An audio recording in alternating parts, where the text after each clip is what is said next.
عملت من قشر التين الشوكي والمانجو وقشر البيض محشي، وبتسيح الجبنة الرومي على المكوى، وغسلت السمك في الغسالة، وبتاكل الجمبري بقشره والسمك بالشوك، وأي حاجة قدامها بتاكلها وما بتقولش لا. اختراعات نعمة أم إبراهيم إزاي اتشهرت، واللي بتعجن على السيراميك، واللي بتخبي وشها، كل ده وأكتر هنعرفه في الفيديو ده.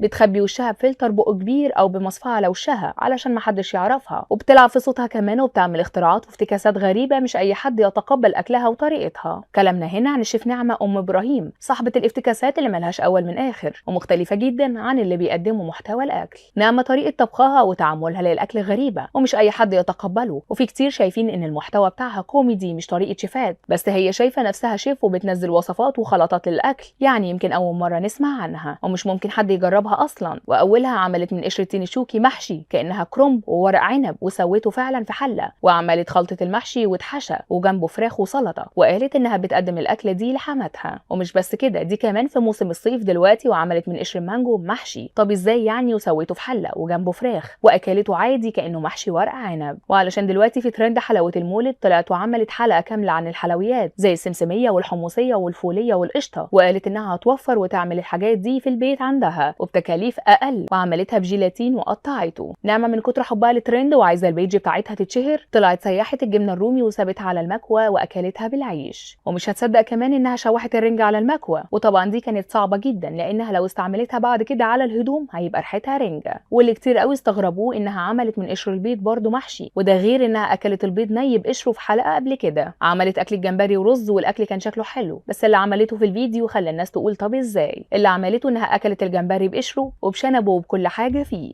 نعمه حطت مسحوق غسيل على السمك وهي بتنضفه، وبعدين حطته دوره في الغساله علشان ينضف اكتر، وطلعته وعملته واكلته بالشوك. ومش بس كده، هي بتطلع تاكل اللحمه نيه قدام المتابعين بتوعها، واكلت الكبده والمخ وحلويات العجل ني في ني. وفي حلقه لو شفتها ممكن تحولها، لانها عجنت حواوشي على السيراميك، يعني على الارض على طول من غير طبليه ولا سفره ولا رخامه، يعني العجينه اتعملت على الارض والعيال اكلوا عادي منها بعد ما طلع من البوتاجاز. ولما المتابعين سالوها ازاي عملتي كده، قالت لهم الطبليه بتاعتي اتكسرت وبعدين ما الارض نضيفه اهي وزي الفل. نعمه ما بتحبش تظهر وشها، ودايما بتظهر في فيديوهاتها وهي حاطه مصفاه على وشها او فلتر كاميرا على وشها، وده ممكن لانها مش حابه تكون معروفه، خاصه وانها بتقدم محتوى غريب. وده غير انها مؤخرا بدات تخلي اولادها يظهروا معاها في الفيديوهات، سواء بيساعدوها او بياكلوا من اكلها. وفي فيديوهات بتظهر وهي مربيه فراخ في المطبخ جنب البوتاجاز، ومطبخها بسيط جدا، وبتحب حله زمان اللي هي الالومنيوم واللي دايما بتظهر تعمل فيها المحاشي والمكرونه. يا ترى بيعجبك المحتوى بتاعها ولا لا؟ شاركونا في التعليقات.